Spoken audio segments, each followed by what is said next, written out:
নমস্কার এভরিওয়ান, সবাইকে ওয়েলকাম করছি নতুন একটি রেসিপি দেখার জন্য। আশা করি আপনারা সবাই ভালো আছেন এবং সুস্থ আছেন।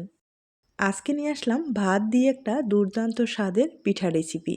ভাত দিয়ে যে এত সুন্দর একটা পিঠা তৈরি করা যায় হয়তোবা না দেখলে বিশ্বাস করতে পারবেন না। আর ভাতের পিঠা খেতে ভীষণ মজা, কোনো রকম ঝামেলা করতে হবে না, সহজ উপায়ে এই পিঠাটা তৈরি করা যাবে। আর একবার তৈরি করে রেখে পুরো বছর সংরক্ষণ করে খাওয়া যাবে। এবার আসি মূল রেসিপিতে, আশা করি ভালো লাগবে। এখানে ভাত নিলাম প্রায় ১ বাটির মতো। আর এই ভাতটা কিন্তু রাত্রের বেঁচে যাওয়া ছিল, তবে আপনারা চাইলে গরম ভাতও ব্যবহার করতে পারেন। ভাতটা অনেকটাই শক্ত হয়ে গেছে, তার জন্য ব্লেন্ডারে আমি খুব ভালোভাবে পেস্ট তৈরি করে নেব। অবশ্যই জল ব্যবহার করতে হবে আর খুব ভালোভাবে পেস্ট তৈরি করে নিতে হবে। আর আপনারা যদি বেশি পরিমাণে পিঠাটা তৈরি করতে চান সেক্ষেত্রে কিন্তু ভাতটা ভালোভাবে সিদ্ধ করে নেবেন। এরপরে পিঠাগুলো তৈরি করলে সবচেয়ে বেশি ভালো হবে। আর আমি রাত্রের বেঁচে যাওয়া ভাত দিয়ে আপনাদের পিঠাটা তৈরি করে দেখিয়ে দিচ্ছি। খুব ভালোভাবে ব্লেন্ডারে পেস্টটা তৈরি করে নিলাম, তবে অনেকটাই দানা রয়ে গেছে, কোনো সমস্যা নেই। ভাতের পেস্টটা আমি কড়াইয়ে দিয়ে দিলাম।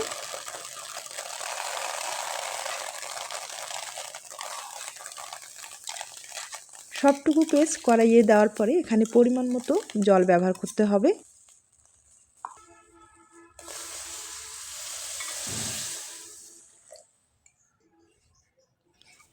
এবার খুব ভালোভাবে মিশিয়ে নিতে হবে। আমি একটা হ্যান্ড উইচ দিয়ে খুব ভালোভাবে মিশিয়ে নেব।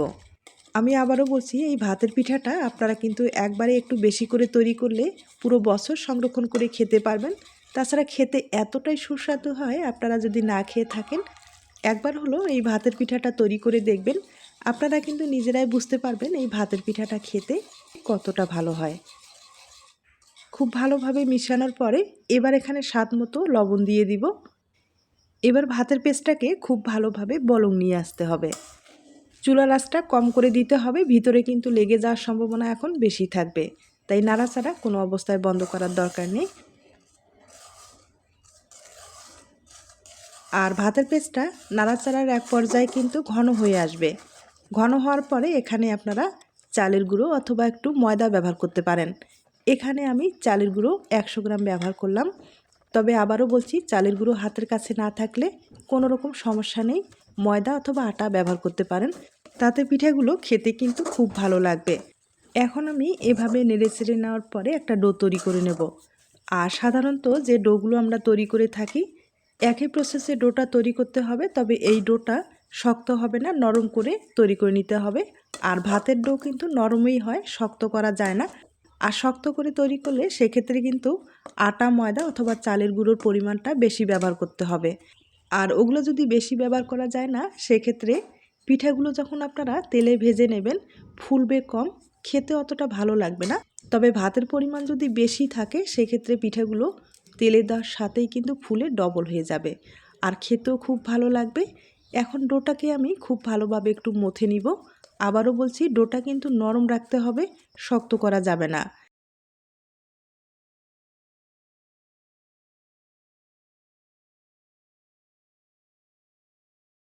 ভাতের ডোটা আমি তৈরি করে নিলাম।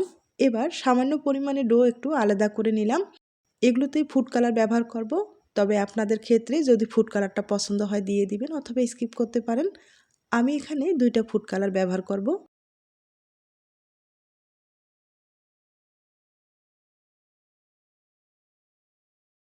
ফুড কালারগুলো ভালোভাবে মিশিয়ে নিলাম। আর এখানে 2টা ফুড কালার ব্যবহার করলাম, একটা সাদা রেখে দিলাম। এবার পিঠাগুলো তৈরি করার জন্য অবশ্যই একটা প্লাস্টিক ব্যবহার করতে হবে আর হালকা করে একটু তেল লাগিয়ে নিতে হবে। এবার পিঠাগুলো তৈরি করার জন্য লাগবে একটা গেটার।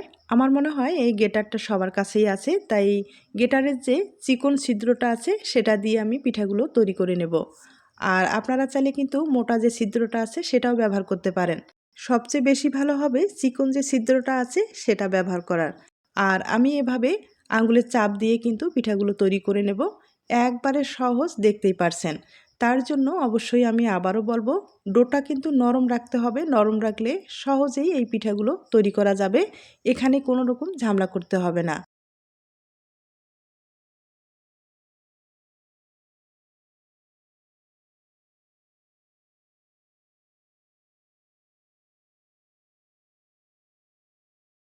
সাদা যে ডোটা আছে সম্পূর্ণ পিঠাগুলো আমি তৈরি করে নিলাম।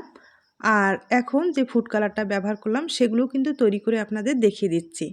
হাতে কিন্তু হালকাভাবে শুধু চাপ দিলেই এরকম সহজেই পিঠাগুলো তৈরি করা যাবে। তাছাড়া আপনারা চাইলে এই পিঠাগুলো সিরিজ দিয়েও তৈরি করে নিতে পারেন। সিরিজ অনেকগুলো ছিদ্র করার পরে কলপিঠা হিসাবে কিন্তু তৈরি করে নিতে পারেন। তবে কলপিঠার চেয়ে এই যে গ্রেটারের মাধ্যমে পিঠাটা তৈরি করা হচ্ছে, এই পিঠাটা খেতে বেশি ভালো লাগবে।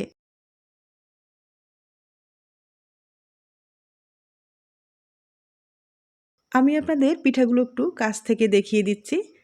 আর দেখতেই পারছেন কতটা সুন্দর হয়েছে। এভাবে কিন্তু এখন রোদ্রে শুকাতে হবে। আর এই পিঠাগুলো রোদ্রে শুকাতে বেশি সময় লাগবে না। একদিনের মতো রোদ থাকলেই খুব ভালোভাবে শুকিয়ে যাবে। তবে দীর্ঘদিন পর্যন্ত সংরক্ষণ করতে চাইলে সেক্ষেত্রে কিন্তু 2 দিন ভালোভাবে রোদ্রে শুকাতে হবে। এরপরে সংরক্ষণ করতে পারেন। আর আমি কিন্তু পিঠাগুলো শুকিয়ে নিলাম। শুকানোর পরে দেখতেই পারছেন কতটা সুন্দর হয়েছে। এভাবে পিঠাগুলো এখন দীর্ঘদিন পর্যন্ত আপনারা সংরক্ষণ করতে পারবেন। যে কোনো বক্সে ভরে আপনারা সংরক্ষণ করতে পারেন। তবে বেশি দিন সংরক্ষণ করতে চাইলে অবশ্যই একটু মাঝে মাঝে রোদ্রে দিলে খুব ভালো হবে। এবার পিঠাগুলো সবগুলো একসাথেই মিশিয়ে নেব।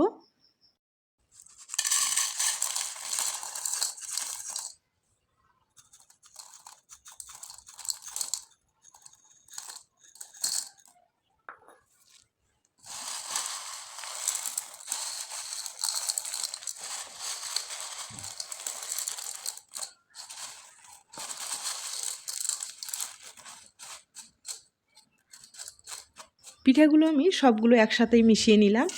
আর আবারও বলছি, এই পিঠাগুলো এখন যে কোনো বক্সে ভরে আপনারা সংরক্ষণ করতে পারেন। এবার কিছুটা পিঠা আমি ভেজে আপনাদের দেখিয়ে দিচ্ছি। পিঠাগুলো ভাজতে কিন্তু বেশি সময় লাগে না, তেলে দেবেন আর তুলে নেবেন। আমি একইভাবে আরও কয়েকবার ভেজে আপনাদের দেখিয়ে দিচ্ছি।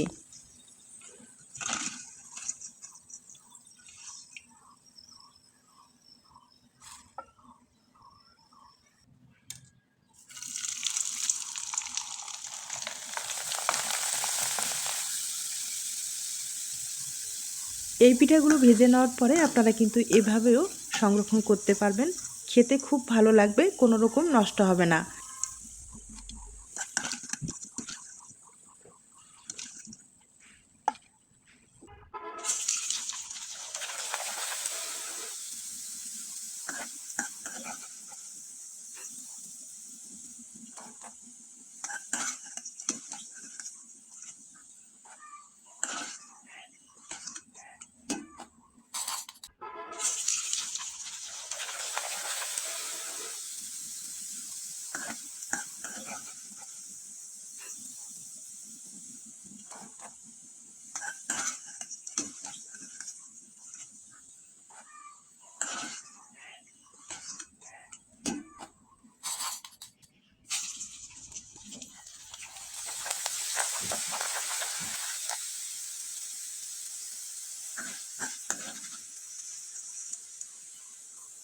আমি অনেক কয়েকবার পিঠাগুলো ভেজে আপনাদের দেখিয়ে দিলাম।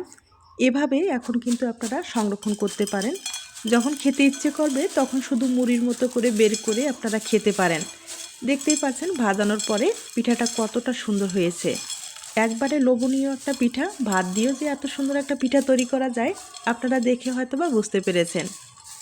তবে এই পিঠাটা আরেকটু ভালোভাবে তৈরি করার জন্য, মানে খেতে ভালো লাগবে সেভাবে একবার দেখিয়ে দিচ্ছি। আপনাদের পছন্দ হলে এভাবেও কিন্তু আপনারা তৈরি করে খেতে পারেন। কড়াইয়ে প্রায় 150 গ্রাম চিনি ব্যবহার করলাম। চিনির পরিবর্তে গুড় ব্যবহার করতে পারেন, কোনো সমস্যা নেই। এবার আমি চিনিটার একটা ক্যারামেল তৈরি করে নেব, তাহলে ভালো একটা কালার আসবে। আর হালকা আছে ক্যারামেলটা তৈরি করে নিতে হবে। আর চিনিটা গলে যাওয়া পর্যন্ত ভালোভাবে নেড়েচেড়ে নিতে হবে।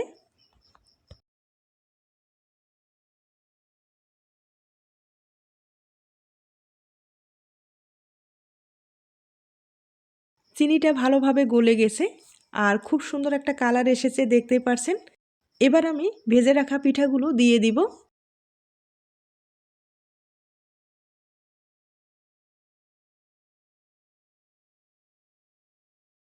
এরপরে হাফ বাটি বাদাম দিয়ে দিব, তাহলে খেতে কিন্তু ভালো লাগবে। এবার নেড়ে চেড়ে সম্পূর্ণ ক্যারামেলটা কিন্তু পিঠাতে লাগিয়ে নিতে হবে। এ পর্যায়ে চুলার আঁচটা একবারে কম করে দিতে হবে। এভাবে সম্পূর্ণ ক্যারামেলটা পিঠাতে কিন্তু লাগিয়ে নিতে হবে। আর আবারও বলছি, আপনাদের যদি গুড়টা পছন্দ হয় সেক্ষেত্রে গুড়ের শিরা তৈরি করে এভাবে কিন্তু পিঠাগুলো লাগিয়ে নিতে পারেন। লাগিয়ে নেওয়ার পরে আপনারা যে কোনো বক্সে একবারে সমানভাবে সেট করলে যে কোনো শেপে কেটে নিতে পারেন, পছন্দ অনুযায়ী কেটে নিতে পারেন, অথবা আপনাদের হাতের সাহায্যে কিন্তু গোল গোল করে নাড়ু যে তৈরি করে সেভাবে তৈরি করে নিতে পারেন। তাহলে দেখতেও ভালো লাগবে এবং খেতেও ভালো লাগবে, বাচ্চারা ভীষণ পছন্দ করবে। আপনাদের যদি পছন্দ হয়ে থাকে এই পদ্ধতিটা কিন্তু ব্যবহার করতে পারেন। আমি কিছু সময় ভালোভাবে নেড়েচেড়ে নিলাম। এবার একটা স্টিলের প্লেটে ভালোভাবে সেট করে নেব। আপনারা যে কোনো বক্সে কিন্তু সেট করে নিতে পারেন, তবে এই কাজটা তাড়াতাড়ি করতে হবে। গরম অবস্থায় করলে বেশি ভালো হবে, আর ঠান্ডা হয়ে গেলে, ঠান্ডা হওয়ার পরে এটা কিন্তু সেট হতে চাবে না, তাই গরম অবস্থায় খুব তাড়াতাড়ি সেট করে নিতে হবে। আমি হাতের সাহায্যে ভালোভাবে সেট করে নিলাম। এবার একটা ছুরির সাহায্যে পিস পিস করে কেটে নিব। আপনারা আপনাদের পছন্দ মতো কেটে নিতে পারেন, আর সাথে সাথেই কিন্তু কেটে নিতে পারেন, কোনো সমস্যা নেই। এভাবে কেটে নেওয়ার পরে আপনারা কিন্তু যে কোনো বক্সে ভরে সংরক্ষণ করে খেতে পারেন। আর আমার মনে হয় বাচ্চারা ভীষণ পছন্দ করবে। আপনারা চাইলে একবার হলেও ট্রাই করতে পারেন। আর আমি এভাবে পিস পিস করে আপনাদের কেটে পরিবেশন করে দেখিয়ে দিচ্ছি। তবে ছোট্ট একটা রিকোয়েস্ট থাকবে, রেসিপিটি যদি আপনাদের কাছে ভালো লেগে থাকে বা আপনার কোনো উপকারে আসতে পারে তাহলে কিন্তু একটা লাইক দিতে পারেন। আজ তাহলে এ পর্যন্ত, নতুন কোনো রেসিপির সাথে আবার দেখা হবে। নতুন রেসিপির জন্য সবাইকে আমন্ত্রণ রইল। সবাই ভালো থাকবেন, সুস্থ থাকবেন এবং নিরাপদে থাকবেন।